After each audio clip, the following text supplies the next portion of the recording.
ইরানের নতুন supreme leader হিসেবে নির্বাচিত হয়েছেন আয়াতুল্লাহ আলী খামেনির ছেলে মোজতবা। বুধবার এ তথ্য জানিয়েছে সংবাদমাধ্যম ইরান ইন্টারন্যাশনাল। সংবাদমাধ্যমটি বলেছে, বিপ্লবী গার্ডের চাপে ইরানের অ্যাসেম্বলি অব এক্সপার্ট মোজতবাকে নতুন লিডার হিসেবে নির্বাচিত করে। এদিকে মোজতবার বাবা খামেনিকে সমাহিত করা হবে মাশহাদ শহরে। যুক্তরাষ্ট্র ও ইসরায়েলের হামলায় নিহত ইরানের সুপ্রিম লিডার আয়াতুল্লাহ আলী খামেনিকে মাশহাদে সমাহিত করা হবে। ইরানিদের কাছে এটি একটি পবিত্র শহর। বুধবার বার্তা সংস্থা ফার্স নিউজ এ তথ্য জানিয়েছে।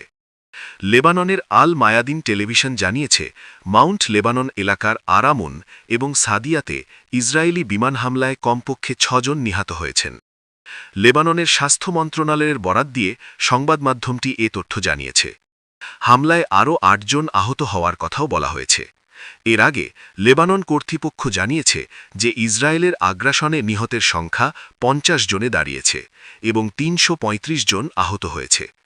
২৮ ফেব্রুয়ারি ইরান ইসরায়েল যুক্তরাষ্ট্র যুদ্ধ শুরুর পর থেকে এ পর্যন্ত ৪ দিনে ইরানে নিহত হয়েছেন ১০৯৭ জন বেসামরিক। নিহতদের মধ্যে ১৮১ জন শিশু, যাদের বয়স ১০ বছরের কম। এছাড়া আহত হয়েছেন আরও কমপক্ষে ৫,৪০২ জন। এই আহতদের মধ্যেও ১০০ জন শিশু আছে। গতকাল মঙ্গলবার এক বিবৃতিতে এ তথ্য নিশ্চিত করেছে যুক্তরাষ্ট্রভিত্তিক ইরানি NGO human rights activists news.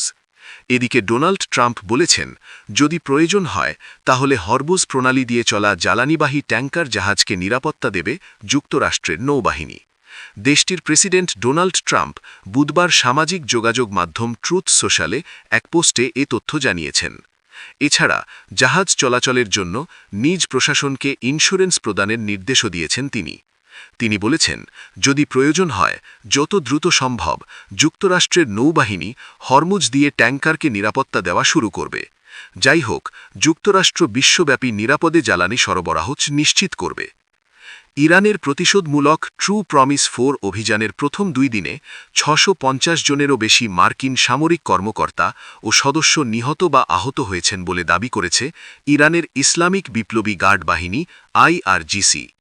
মধ্যপ্রাচ্য জুড়ে অবস্থিত মার্কিন ঘাঁটি ও যুদ্ধজাহাজ লক্ষ্য করে চালানো হামলায় হতাহতের এই ঘটনা ঘটেছে বলে জানিয়েছে দেশটির এই অভিজাত বাহিনী।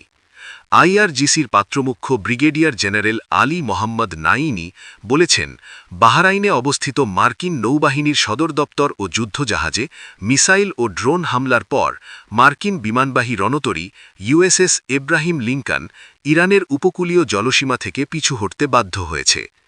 ইরানে যুক্তরাষ্ট্র ও ইসরায়েলের হামলা অব্যাহত থাকলে মধ্যপ্রাচ্যের সব অর্থনৈতিক কেন্দ্রে পাল্টা হামলার হুমকি দিয়েছে ইরান।